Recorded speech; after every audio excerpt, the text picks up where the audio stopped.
Bien, pues continuamos en Luces en la Oscuridad. En un mundo tan cambiante, donde la movilidad de las personas es rápida, no tiene parangón a otras fechas y a otros años y menos a otros siglos, uno se da cuenta que el hombre debería de haber evolucionado desde un punto de vista ya no solamente espiritual, sino psicológico, para entenderse un poquito mejor y compartir momentos, acciones, situaciones, y nos damos cuenta que a veces nos encantaría que eso hubiera ocurrido, pero no ocurre con lo que la mayoría pensamos que debería haber ocurrido, ¿no? Vamos a hablar de crecimiento personal, de autoestima, de valores. Vamos a hablar de cómo podemos acompañar a aquellas personas que a día de hoy piensan de alguna manera algo parecido y sienten que su medio de comunicación con los demás es no tan dilatado como ellos quisieran. A veces la televisión, los juegos, los roles, incluso la propia familia nos causa un quebranto en nuestro bienestar. ¿Y por qué digo quebranto? Porque perdemos un poquito pues la fórmula aquella que decía el gran maestro de decir, bueno, hoy puedo hacer lo que me dé, y con perdón, me dé la gana, porque no tengo ningún tipo de compromiso, ningún tipo de responsabilidad. Claro, cuando uno pertenece a una tribu o bien a una comunidad importante o a una familia y tiene sus hijos, pues eso puede cambiar en su quehacer diario. Vamos a hablar de ese coaching, vamos a hablar de ese crecimiento, vamos a hablar de psicología y de qué manera podemos, de alguna manera, incrementar postulados y ayudar a más de uno a que siente sus bases a día de hoy, a este presente, no un futuro ni a un pasado ya pasó, el agua pasada no mueve molino, sino cómo podemos resolver los problemas a día de hoy. Tenemos con nosotros a una especialista. Ella es Mercedes Collante, psicóloga, que nos acompaña en el día de hoy y es presidenta del Instituto de Coaching Internacional. Mercedes, muy buenas noches. Muy buenas noches. Bienvenida, Mercedes. Muchísimas gracias, un placer estar con vosotros, contigo, en esta entrevista, en esta charla. O sea que a tu disposición, pregúntame lo que creas que va a ser útil, sobre todo. Tú eres la presidenta, la fundadora del Instituto de Coaching Internacional, pero has hecho muchas más cosas dentro del campo de la psicología, ¿verdad? Sí, efectivamente. Es decir, bueno, yo empecé cuando acabé la carrera con alcohólicos y con heroinómanos, de hecho. Yo quería dedicarme a la clínica, ¿no? Ese era mi objetivo y mi propósito cuando empecé y cuando terminé la carrera. Me encontré con un entorno muy complejo en un centro de drogodependencias en los años 80 y bueno, pensé, digo, esto no es para mí, porque me implicaba muchísimo con los pacientes, llegaba a casa con los problemas, con el rum que todos tenemos, y yo llegaba con el rum del paciente, y a veces volvía allí y me encontraba con que el paciente pues había muerto, por ejemplo, de una sobredosis, o había tenido un delirium tremens si era un alcohólico. Para mí esto fue muy duro. Y en paralelo había empezado medicina con la idea de hacer psiquiatría también. Y entonces digo, bueno, esto como que creo que no es mi camino. Voy a ver si en psicología de las organizaciones, haciendo 2 años más, enfocado hacia la empresa y a los recursos humanos, encuentro mi camino. Entonces lo hice, me encantó, por cierto, esta especialidad. Y rápidamente me contrató una multinacional, lo que antes era Arthur Andersen, que después se convirtió en Accenture, estuve con ellos. Y ahí fue donde empecé a hacer selección de personal. Y también todas las políticas de una compañía grande, pues gestión del talento, clima laboral, plan de acogida, evaluación de rendimiento.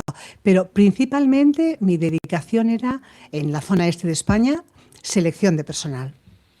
O sea que conoces al ser humano no solamente desde un punto de vista psicológico, sino presencial, personal, ¿no? Efectivamente, yo a veces, pues bueno, mi labor prácticamente siempre ha sido analizar a las personas, porque he tenido que tenerlas delante, he tenido que ver más allá de lo que dice la persona.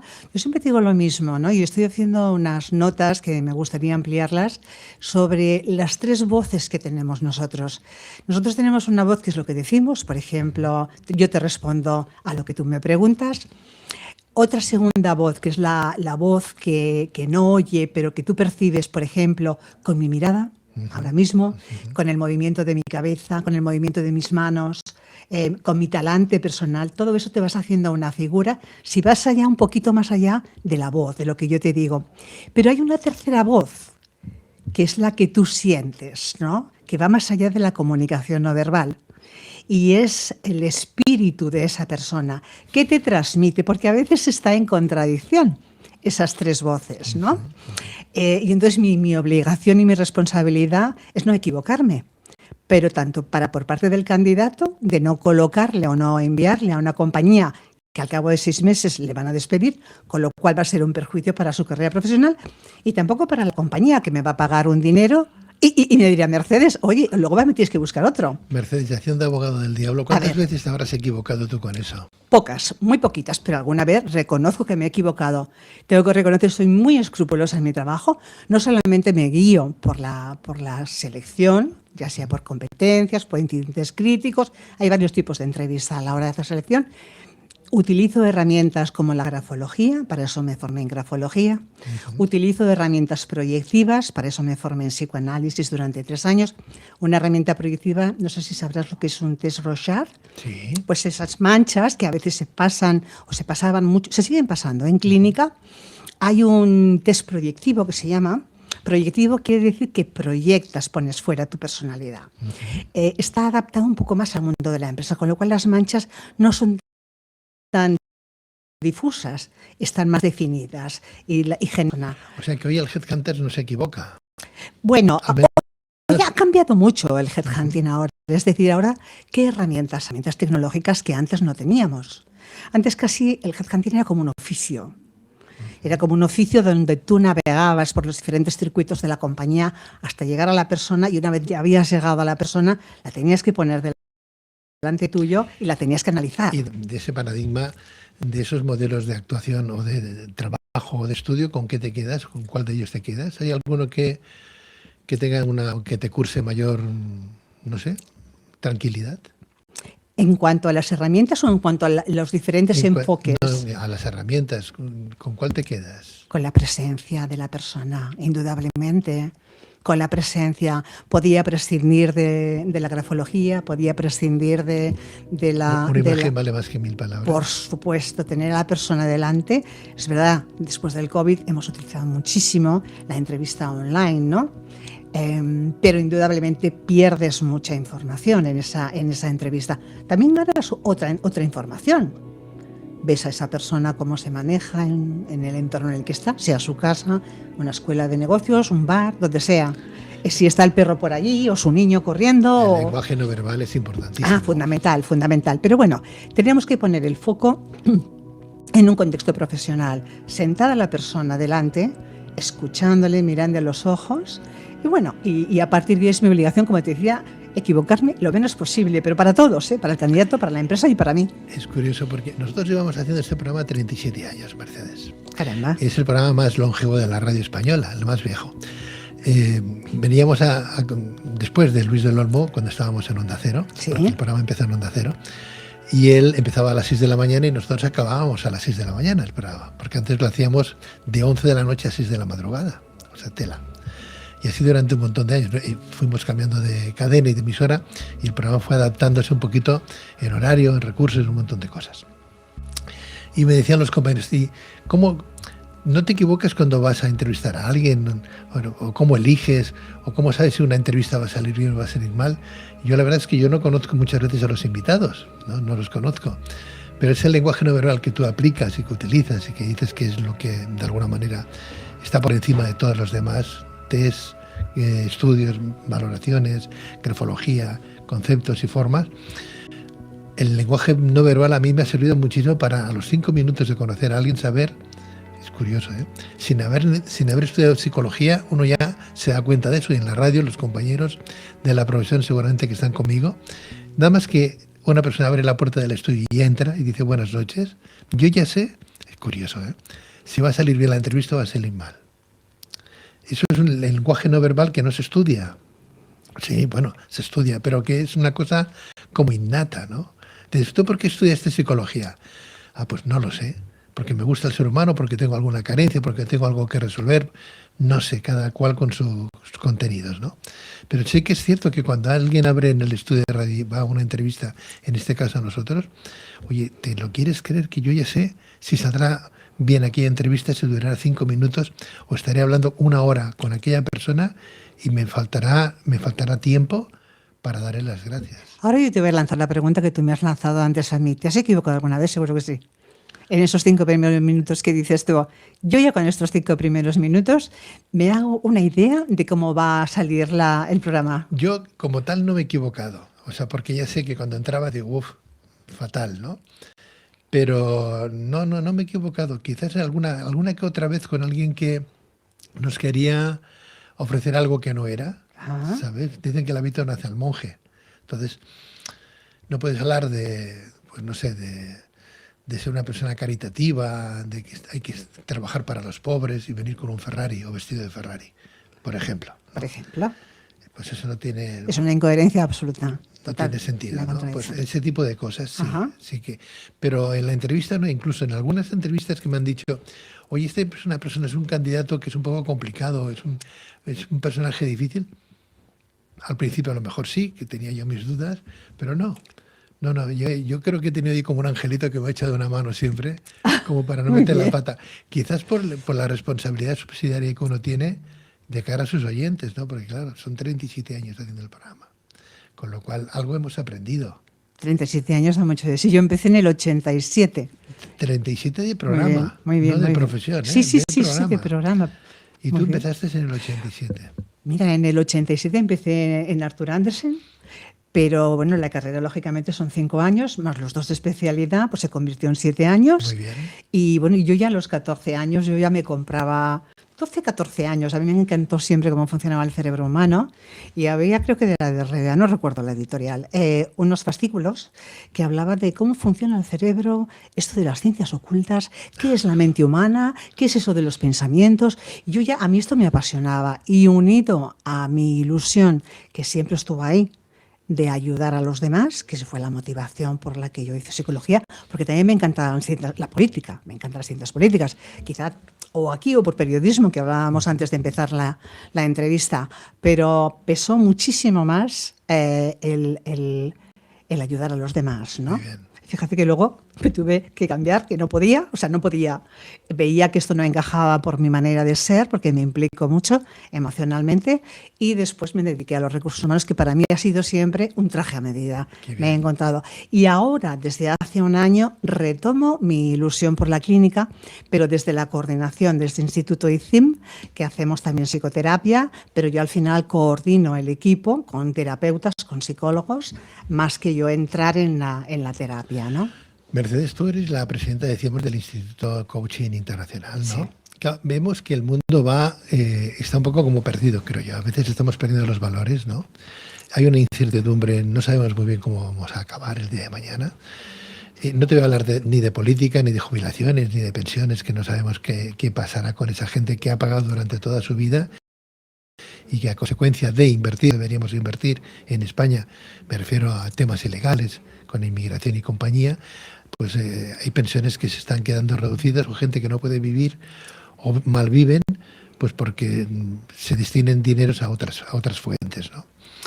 En ese caos que hoy estamos viviendo, como Instituto del Coaching Internacional, ¿le puedes echar una mano a esa gente que anda un poquito como divagando, que no sabe muy bien, porque no acaba de quererse, ni sabe muy bien dónde está, ni se cree a un político, ni al otro, ni tan siquiera cree en las bondades del ser humano, ¿no? Porque han perdido todo tipo de pautas o de credenciales, ¿no? ¿Qué podríamos decirles? A ver, por una parte están las posibles soluciones a los problemas que una persona se puede encontrar. Por ejemplo, cuando llegas a cierta edad, 65, 70, 70 y pico, el problema de la vivienda también, no solamente de la gente joven, de la gente mayor que tiene estas pensiones bajitas, ¿no? ¿Qué pueden hacer? ¿Qué pueden hacer? Bueno, se está aportando soluciones. Ya no digo desde la pública, desde la privada, con hogares compartidos, con pisos compartidos, como iniciativas. Yo, de hecho, fui a Madrid hace un par de meses a liderar unas jornadas sobre soledad no deseada y ellos proponen la verdad es que el alcance es bastante grande, hogares compartidos. Ellos les ayudan a encontrar personas con un perfil compatible con él o con ella y lógicamente se reduce muchísimo el pago mensual. Es decir, por una parte están la problemática y las soluciones, por otra parte están los sentimientos. Eso porque una problemática de no tener para llegar casi a fin de mes, puede vivirse de una manera muy distinta una persona A que una persona B. La persona A dirá, a lo mejor, oye, mira, pues si tengo que comer garbanzos, arroz y huevos, no tengo ningún problema. Y hidratos, pan, ya está. Otra persona se le va al mundo encima. No puede soportar aquello y puede caer en una depresión enorme, ¿no? Porque el mundo se le echa encima y no ve salidas. Es decir, una cosa son las soluciones reales, palpables, ¿no? Que uno puede mirar, investigar o la sociedad puede aportar o no, pública o privada. Y otra cosa es cómo se viven esas situaciones. Por ejemplo, la soledad no deseada. La soledad deseada es muy fácil porque tú deseas estar solo o sola y gestionas eso maravillosamente bien. Cada vez más hay personas en ese ámbito, ¿no? Pero la soledad no deseada es un fastidio, porque cuando llegas a cierta edad, has quedado viudo, viuda, te has separado, se te desmonta tu vida. ¿Qué hago? ¿Qué hago? ¿Cómo, sobre todo, dejo de trabajar? ¿Ahora a qué me dedico? No voy a ir a dar de comer a las palomas, porque si ya es de sí, claro, es que... entonces, ¿qué hago? Bueno, pues hay que movilizar, hay que mirar, ver qué te ofrece la sociedad, la ciudad donde estás. Cualquier iniciativa pública, privada, que las hay, en Barcelona puedo decir que sí. La otra solución es que, bueno, solución no, la otra alternativa es esa persona se queda en casa. Y normalmente yo te diría que los hombres en general tienen más tendencia, por la propia estructura en general, genética, que influye muchas veces en el hombre, parte, yo no soy muy genetista, pero bueno, influye, el hombre se suele quedar más en casa y la mujer somos más sociables, salimos más. De hecho, excepto el fútbol, que esto es hombre masculino casi todo, pero ya te digo, y entonces, eso es una parte. Si nos referimos a la gente joven está despistada. Entonces, bueno, la gente mayor, bueno, ya ha vivido su vida, ya... Pero bueno, aún así tienen derecho, se tiene derecho, yo me incluyo porque tengo pasado de los 60, ¿no? Y se tiene derecho a disfrutar de una vejez y de una tercera edad fantástica, porque ya has cotizado mucho en la vida y has trabajado mucho. Pero la gente joven, la desorientación es muchísimo mayor. ¿Por qué? Las redes sociales están haciendo que la gente... Mira, yo concretamente no hace mucho esa Navidad hablaba con un familiar indirecto, un chico muy inteligente, según me decían los padres, en el colegio, en el instituto, muy bien, un 10. Y cuando le pregunté, oye, ¿y a qué te quieres dedicar? ¿Quieres ser ingeniero? ¿Qué quieres hacer? Y me dice, no, yo quiero ser millonario. Digo, ¿cómo millonario? Sí, quiero ser millonario, tener muchísimo dinero y irme a Bali un mes y coordinar de vez en cuando la empresa o las empresas, o irme a ver a mis padres y estar un mes con ellos, o irme con mi novia y estar 3 meses de viaje. Pero digo, ¿y la empresa? Tendrás que estar atento. Bueno, pero ya si da dinero yo ya pondré a las personas. Quiero decir, esto es una falacia como una catedral que se inspira desde las redes sociales. Y la gente joven está engañada, porque eso no va a ser así. No va a ser así. Los propios medios de comunicación tenemos mucha culpa en todo eso. Bueno, quizá la radio es diferente, Las redes quizá, bueno, también la radio con las redes, lógicamente, estáis ahí unidos, ¿no? Pero es verdad que hay algunos youtubers, algunas personas que, por lo que sea, han tenido un éxito grande y son personas con millones de seguidores, pero que realmente a lo mejor dicen que están en Bali y a lo mejor están más, perdonadlos, pero más colgados que un fuete en una sala que mide 2x2, y ni en Bali ni en ningún sitio. Es verdad, y se lo creen, y la gente se lo cree. Bueno, antes los arquetipos, los modelos eran diferentes, que una pasarela, pues una chica modelo, pues había que copiarla, ¿no? O bien el modelo, el muchacho, ¿no?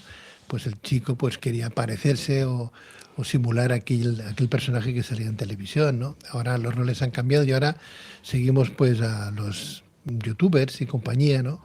Que ganan dinero, hay algunos que han ganado mucho dinero, sí, y gracias a la inteligencia artificial pues 3/4 de lo mismo con otros, ¿no? Pero eso no puede ocurrir con todo el mundo, o sea que cada uno tiene su suerte en la vida, ¿no? Lo importante es tener valores, no perderlos y saber dónde estamos. Yo le preguntaba a mucha gente en muchas ocasiones, ¿qué sentido tiene la vida para ti, no? Y la gente no me lo sabe responder. Pues pagar mi hipoteca, que mis hijos tengan calidad de vida. O sea, no saben, se pierden, ¿no? Pero es importantísimo Importantísimo, porque fíjate, cuando hablas del sentido de la vida, ¿de qué me hablas? Del propósito, por el que tú cada mañana te levantas. Para ti, ¿qué significa respirar? ¿Qué significa ver el día? Tener la capacidad de visionar todo lo que tienes alrededor. Eso es una maravilla. Efectivamente, efectivamente. Y a veces no caemos y no nos damos cuenta de que tenemos, de momento, un entorno maravilloso. Tenemos la suerte de aquí en Barcelona, por ejemplo, de tener un sol fantástico. Yo siempre digo lo mismo, además. Hay cinco pilares sobre los que se sostiene la salud emocional, que es la nutrición, el deporte, el sol cada día, tomar el sol. Aunque estos días hemos tenido muchas lluvias en Barcelona, pero bueno, normalmente tenemos muchísimo sol en Barcelona o en España. Cada día 10-15 minutos de sol. He dicho 3, me falta el cuarto. Las relaciones sociales, fundamental. Pensemos una cosa, una persona que no tiene relaciones sociales, que se aísla, primero, desde el punto de vista cognitivo, empieza a generar unas sustancias hormonales que le inducen a la depresión endógena. Es decir, y es muy difícil salir de ahí. Entonces, las relaciones sociales te generan oxitocina, dopamina, y eso te hace sentir bien. Una serie de... hay otras, no tan bien. Entonces, yo siempre digo lo mismo, ¿qué es mejor, hacer deporte o salir con tus amigas, con tus amigos un rato a la bolera, tomar un café, al cine? Pues tanto igual uno que otro. Entonces, ya te digo, no, la relación. Lo que pasa es que bueno, estamos en una sociedad, quizá los que somos más mayores no lo ponemos, no lo acusamos tanto, pero la gente joven está muy sola. Está muy sola en su habitación, con su tablet, con sus auriculares, con sus terminales de tecnológicos. ¿Hemos perdido el pensamiento crítico, Mercedes? Depende de la edad. Si tú me pones una edad, te diré sí o no. A ver, quizá cuando nosotros los jóvenes, y provenimos de una sociedad, tú y yo, somos de los años 50, yo de los finales, proveníamos de una sociedad muy dura, ¿no?, con Franco, y teníamos ganas de libertad y luchábamos por ello. A los 15 años tú y yo... Y nuestros compañeros éramos muy críticos, ¿no? Queríamos libertad, queríamos justicia. Ahora no se quiere nada de eso, pero es lógico también de cierta manera, se quieren otras cosas. ¿Por qué? Porque tenemos una democracia, tenemos un nivel de vida, y esas cosas no hace falta luchar por esas, pues ya están ahí, ¿no? Pero, sin embargo, no nos estamos aislando y la pregunta que tú me hacías, la gente ya cuando de los 12, 13 en adelante, su ilusión, pues es una ilusión más de consumo. Más de consumo.